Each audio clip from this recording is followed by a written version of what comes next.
Being an island people puts us in a unique position where our experience is reduced. And in order to experience more, to expand, we're compelled often to leave. And so this is kind of interwoven into our way of being. There are economic, geographic, historic, and all sorts of cultural factors that play into this. But ultimately, for many of us, our sense of wholeness doesn't really come into being until we leave Ireland. Ladies and gentlemen, Colleen agus Bukali, my lovely listeners, welcome to Healing from Irishness. And in this episode, we're going to be talking about those who left and if they can ever come back again.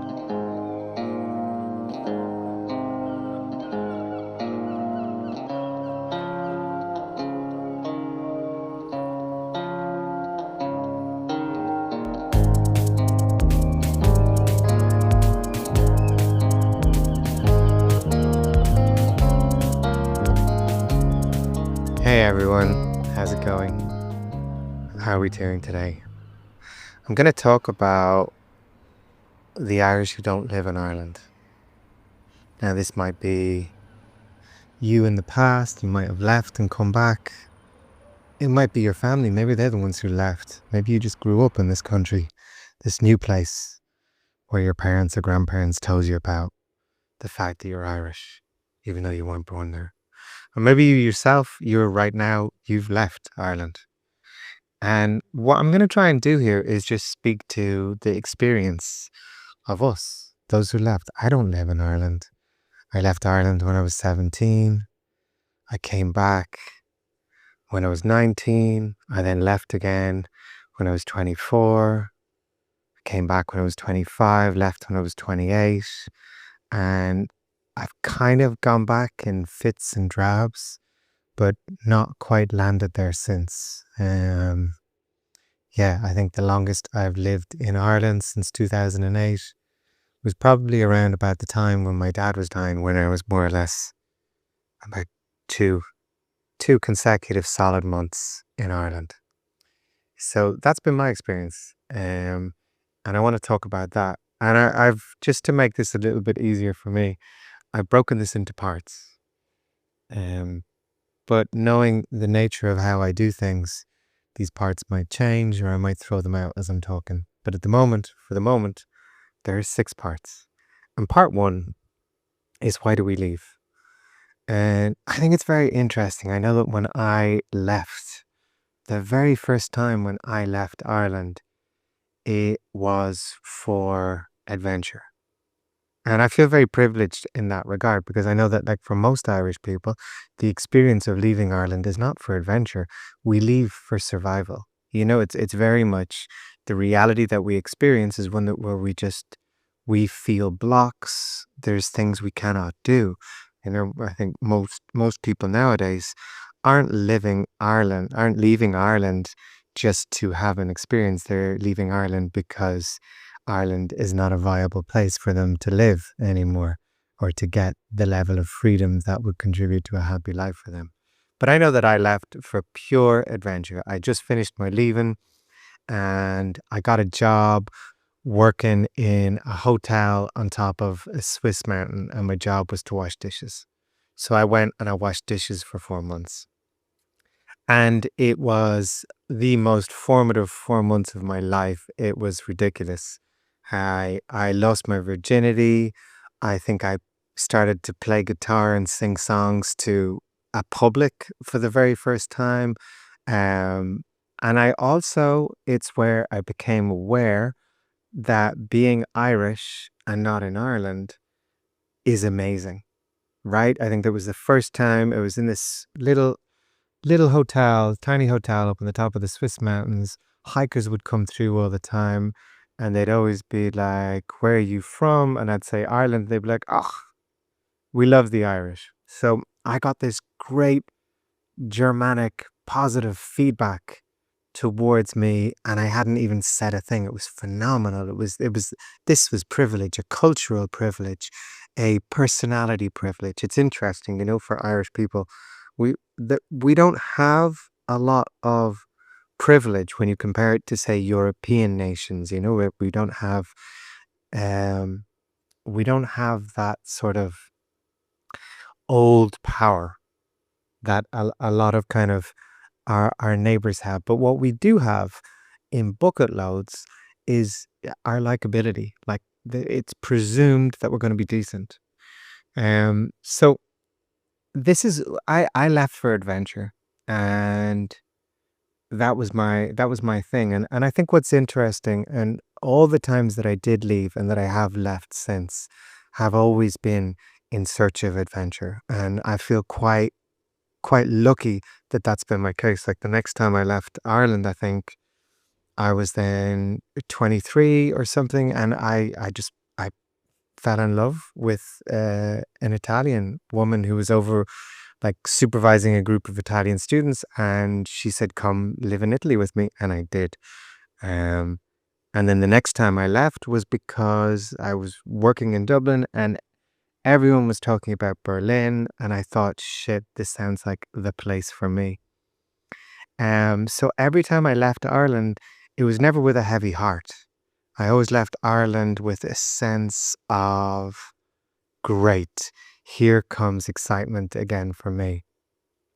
But a lot of us aren't that way. And a lot of the people that I speak to left Ireland with an idea, with a feeling of guilt, a feeling of maybe betrayal, a feeling that it just was hopeless in Ireland.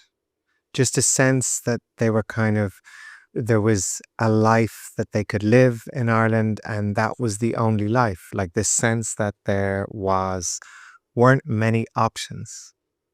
And this is very true. Like when I talk about why I left, and I feel that a lot of the reason I left was for this sense of adventure and expansion. It was also connected to this idea that every time I perceived my future in Ireland, I didn't like it. So, I think like the time that I left really for good was when I was 28. At the time I was editor of a magazine in Dublin, this magazine called Totally Dublin. And my life was fine. My life was nice. I felt popular. I felt like I was doing something creative that was contributing, and it was worthwhile. But I just thought, God, there's layers in me. There are so many layers of me that I don't know and that want to come out. And I could feel this call to hedonism. I could really feel this call of like, I want to go somewhere where I can be mad and nobody cares, and I don't feel that judgment. I want to go somewhere where I can experiment with relationships and not everyone's going to see me. I want to go somewhere where I can experiment with my clothes and not feel shame. I want to go somewhere and I can just live a different life and not feel like the prying eyes of the neighborhood are all on me. And that's what Berlin was for me. It was an escape to hedonism and expression. And it came from a kind of a resigned sense of helplessness that I couldn't do what I wanted to do in Ireland. And it's interesting. I remember going back at one stage and sort of joking with someone, coming back to Dublin and joking with someone who was living there that, oh, I got this coat. I can't even remember what the coat was, but it might have been a bright color. And me saying to her, saying, oh, I couldn't wear this in Ireland. And she stopped me and she stared me dead in the eyes and she says, but you can and you should. So one of the reasons that I left was because of the relationship, the very unique relationship that I had built with Ireland. Not everybody builds that relationship. And I'll come back to this point later when I talk about how to go home again and if it's possible to go home again. But just recognizing the relationship that you've built is not necessary. The relationship that you build with Ireland or that you have built with Ireland is often got nothing to do with Ireland. Ireland might just be neutral. So part two, what are we looking for? I think ultimately we want to feel safe. I think part of the reason, the big reason, when you break it down to its energetic core, I think the big reason that we leave Ireland is because Ireland doesn't feel safe to us. The reason it doesn't feel safe is because we feel, okay, at one level, I can't get my freedom. Now, that freedom might be bricks and mortar, it might be financial. But the feeling is like, I can't be free on this island. I can't get to where I want to be. Like, I can't get to that level of safety that I need. There is a level of safety that would feel good to me, and I won't get there if I stay in Ireland. That's the sense, right? And so we leave because we're looking for safety, right? We leave because we feel that there's another place out there where we can do what we want to do. Now, what we want to do varies. There's a huge range to it. It might be, oh, I want to live on my own. I want to kind of be financially independent. I want to be able to pay cheap rent. It might be very much at a material level like that. But your safety could also be very much connected to emotional levels. The reason that we want, the reason that the things that we're looking for are often just distance from family. I think a big part of me moving to Berlin was just that I felt I could really be incognito. I felt that, I'm not going to run into people that I know here. I'm not going to face the kind of the weekly potential accountability of going home for dinners. I'm just away from it all. Now, the interesting thing is that when I talk about my time in Berlin, I don't think I was that hedonistic, to be honest. Do you know what I mean? It wasn't like I went mad in clubs. I worked, I was a barman in clubs. So I was always kind of somehow put together. And it wasn't even when it comes to like exploring my sexuality, I didn't even explore it that much in a way that you can in Berlin. And when it comes to clothes and stuff, like sure, maybe I started wearing a little bit more jackets that I found on the streets or painted my nails here and there, but I didn't really go full David Bowie in Berlin like lots of people do. But it was enough for me to feel that I could do those things, you know? And these were things that I didn't feel that I could do in Ireland. So what I was looking for, and what I think a lot of us are looking for when we go away, is this kind of blank canvas that creates safety for us. We want to be able to live our life a certain way, and we know that we can't do that if we stay in Ireland. At least this is our perception, right? So we go away seeking safety. Now, the problem with that is if we haven't, because again, the thing that I always quote here on this podcast is this idea that the mirror only smiles when you do, which basically means that everything you say, think, do, or feel is reflected back to you by the universe. Everything you think, say, do, or feel is reflected back by the universe. The universe is a mirror. No matter wherever I moved, wherever I traveled to, wherever I lived, I had momentary safety. You know, I had the momentum of moving abroad, the feeling of like, now I'm safe here. But the rug was soon pulled from underneath me because that safety was actually an internal thing. You know, I could recreate unsafety no matter where I went. You might notice that too. The thing that you're running away from in Ireland will magically reappear in other places. We're looking for something that is not actually geographically dependent. The thing that we're looking for is inside ourselves. If we could access safety inside ourselves, then we would have no reason to leave Ireland. You know, apart from just a gentle curiosity to see what food is like in other places and how is it to see the water go down the sink in the opposite direction, you know?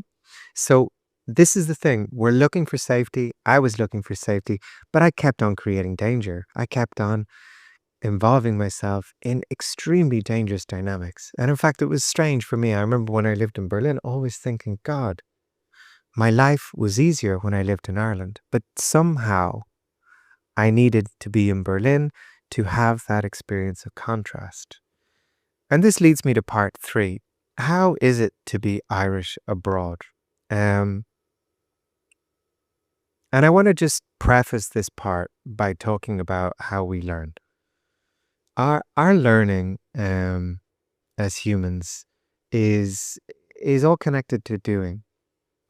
I can't tell you shit. When I talk here, and if there's ever something that you go, oh God, he's right, that's my experience.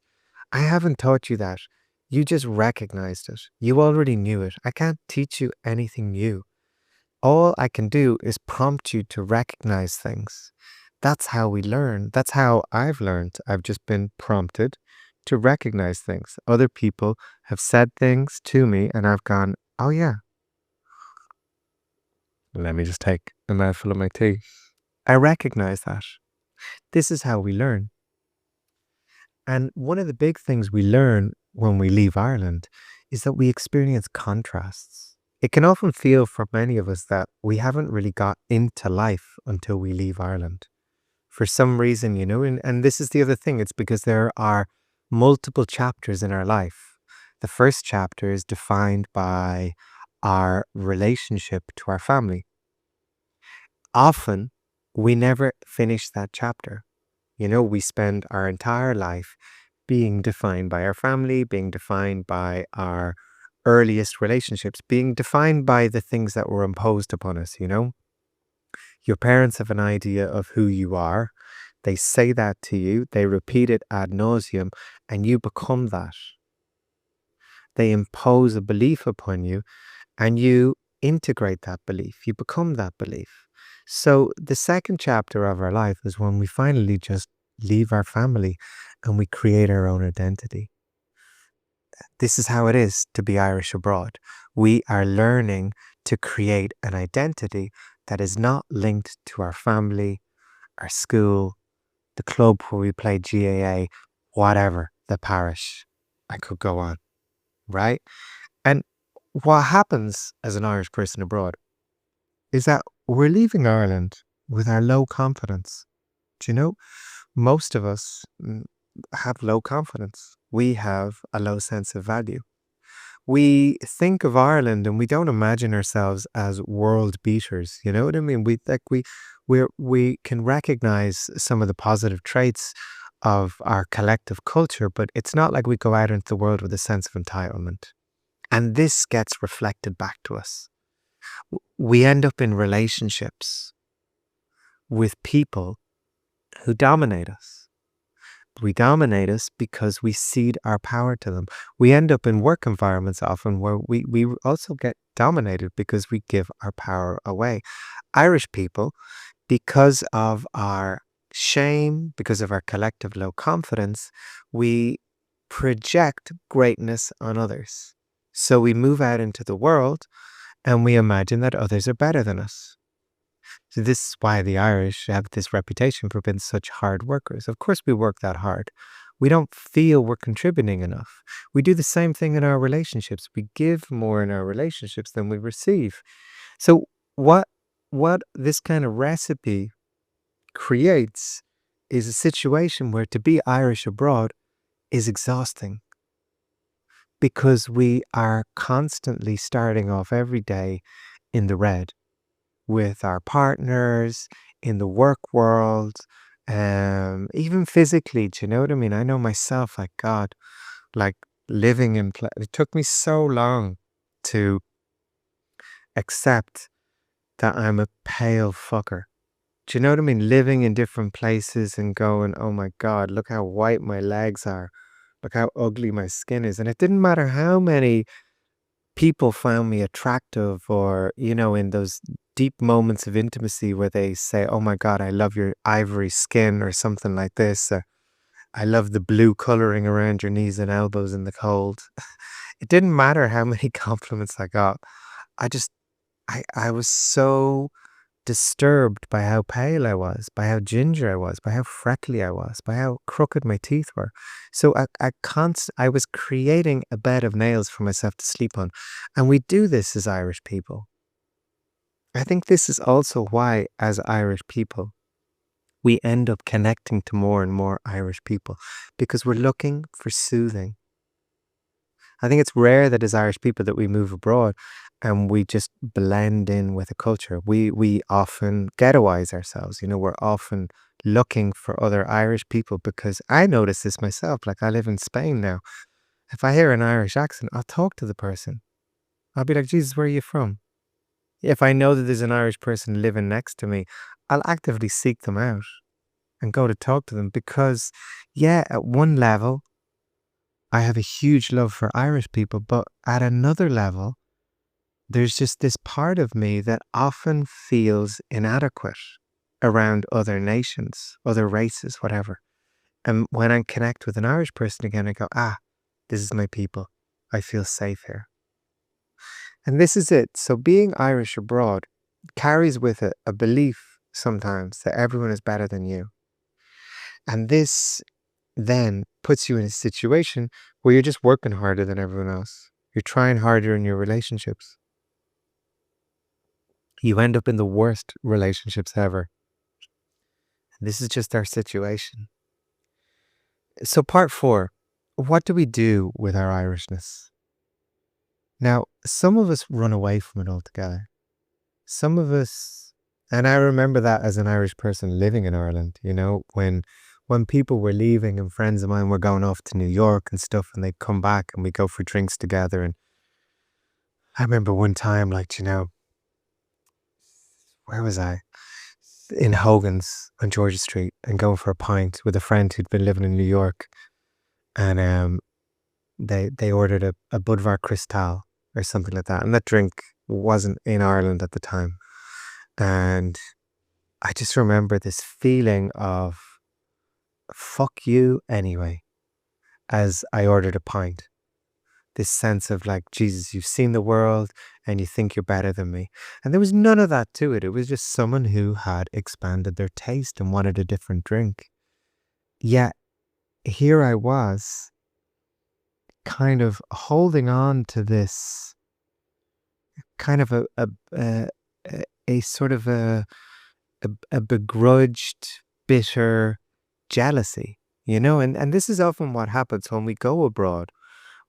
Because we feel that our Irishness is somehow inferior, that our Irishness is not, that our culture basically amounts to a capacity to horse a lot of drink into us and be funny idiots. Do you know what I mean? Because of this, like we often kind of bury our Irishness. Do you know? And I'll often meet Irish people living abroad and stuff like that who have, in a way, run away from it all. And what they're running away from, and what we often are running away from, is just some of the elements of our conditioning. This isn't our Irishness. I've spoken about this in another podcast. Do you know what I mean? It's like getting locked and being silly and immature and things like this are not Irish. They're conditioning. They're this collective story that we've developed. It's not our essence. Our essence is something undefinable. Our essence is something very personal. It's personal that we relate to, and it's our depth. It's our poetry. It's not necessarily restricted to behaviors. It's just a way of moving through the world. And this is what we have. And we forget it sometimes. We abandon it. We run away from it. We think that our Irishness is somehow material, like it's tweed, it's wool, it's brogues. It's not. It's a way of being. It's just a kind of a natural mystic that flows through you. It's the energy that kind of sits in the base of your belly when you walk into any room and you open your mouth. That's our Irishness. I often feel that with Irish people, we have this capacity to open our mouths. And it's like we're opening the door to a huge cave. We carry such a depth of sadness and mystery and history and land. So what do we do with our Irishness? I think in a way, we adopt caricatures. We perform it. And again, the answer to everything here is that we have to come back to this recognition that Irishness is this mutable essence. It's always changing. It's not some historic set of rules. This isn't the fucking Ten Commandments. Your Irishness is this fire that is burning and then moved by the wind and dragged across lands. Do you know? And sometimes it's raging and sometimes it's just embers, but it's always changing. You cannot put it in a jar. It's just your way of being. And part 5, are we happier? And this is an interesting question because this I don't always know. Because I think when we move abroad, when we leave, we're often kind of saddled with the guilt of what might have been. Or have I betrayed the place that I come from? Have I left it behind? And I think at some stage, that guilt is often kind of manipulated by people. I know that I have experienced and also created this sort of distance between those who left as well. I know that being part of the group who were left behind, I know in my 20s when I was in Dublin and people were going off to London and New York, we'd sort of sit around and talk about these friends of ours who'd left with a kind of jealousy and a bitterness and a sort of who do they think they are? Or even a kind of a hatred. Oh, I won't be in touch with them now. They're gone. They've left. They fucked off. Oh, and they're not even coming back for Christmas. This kind of thing. And so we go away, and I don't always know if we're happier because we carry so much. But the challenge is to become happier. The challenge is to sort of realize that everything that has happened, everything that is happening to you is happening for your advantage. It doesn't mean that you have to close your door on this, but there's something interesting. Now, where I come from, the school of thought that I follow, if such an expression can make sense, is that we choose the places where we're born.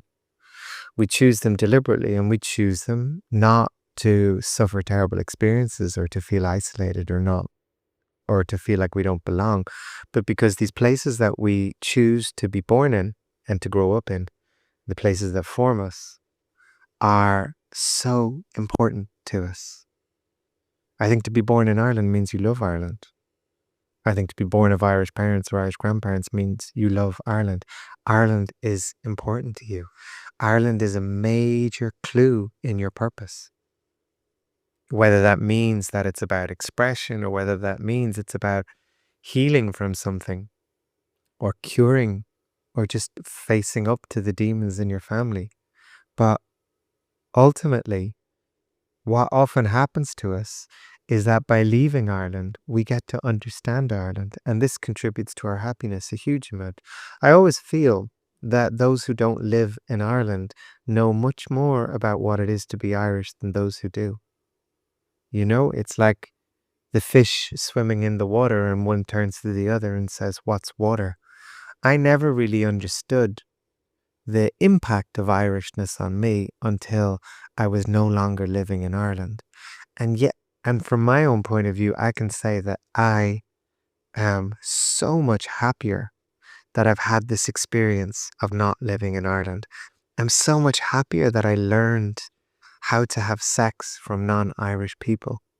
I can't imagine how difficult and embarrassing and shameful it might have been for me to explore my sexuality with just people who looked like me, who spoke like my sister, who kind of had the same categories of reason as me, had the same experience as me. A big part of my search for happiness has been my need to satisfy my curiosity for living. And I know that I'd never have satisfied that in Ireland. I know that being a very curious person as I am, I would have got bored. I just wouldn't have found the weirdos who I wanted to find, the wild people who I wanted to find in the world. So yeah, I think the contrast of living outside of Ireland is the thing that contributes to our happiness. It's the same thing that I feel like once we leave our family's home, then our real happiness begins. You leave your family's home and then you begin to see, oh, shite, that wasn't a happy childhood. That was a tough time. What those people did wasn't very kind. It wasn't loving. And this recognition is it's the salt in the oil. It's what gets you exploring. You know, if without these moments of realization that what happened wasn't good and what happened wasn't fair, we'd never do the work. The work is really just taking a long, hard fucking look at yourself. That's what the work is. And if we don't leave, if we don't experience contrast, we often don't do the work. We just accept things as they are. Part 6. Can you ever go home again?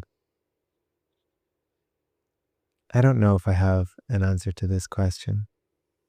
I know myself, I have plans to move home. Not to live full time in Ireland, but to have an existence that allows me to be half the time in Spain and half the time there. It felt for a long time when I moved away initially, like when I lived in Berlin, that nothing could ever bring me home again. I just wouldn't do it. I just felt like, God, I can't fit in there.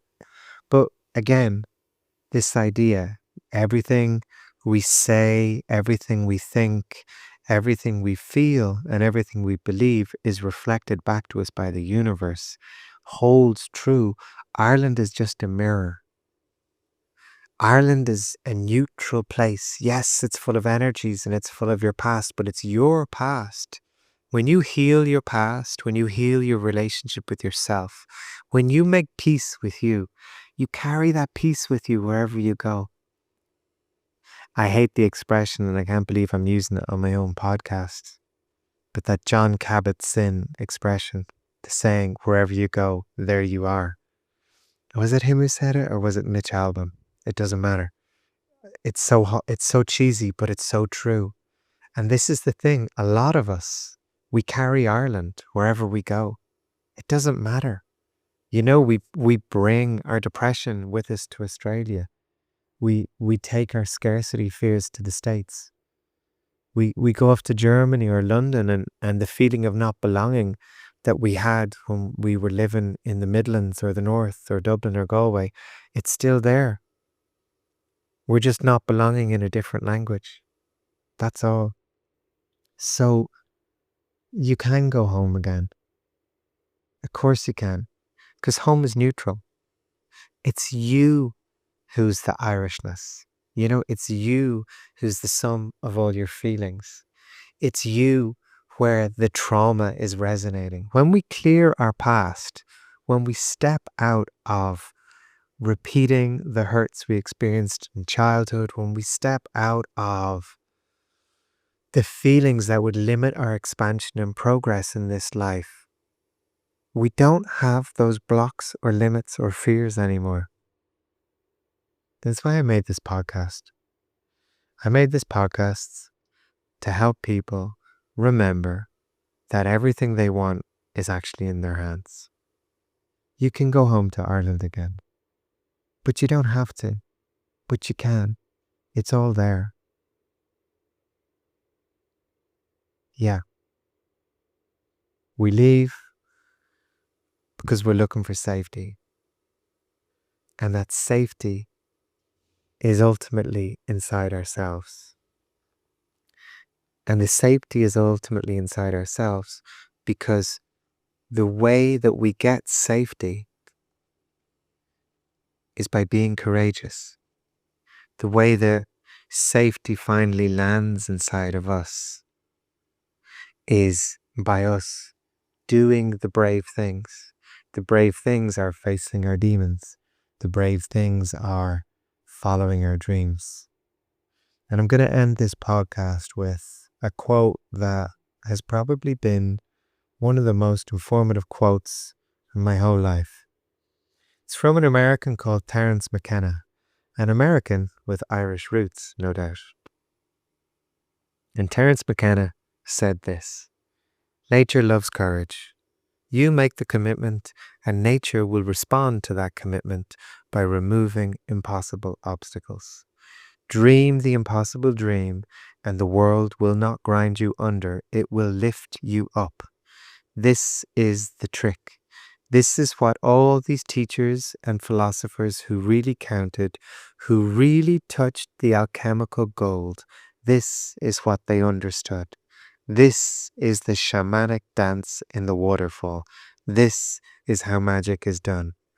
By hurling yourself into the abyss and discovering it's a feather bed." Thanks for listening. My name is Connor.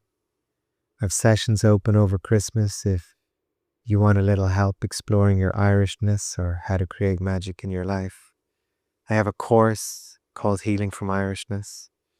And I have a spiritual community, a community where we deep dive into magic, reality, and how to create the alchemical gold. All of these things are on my website, connorcrichton.com. Thank you for listening.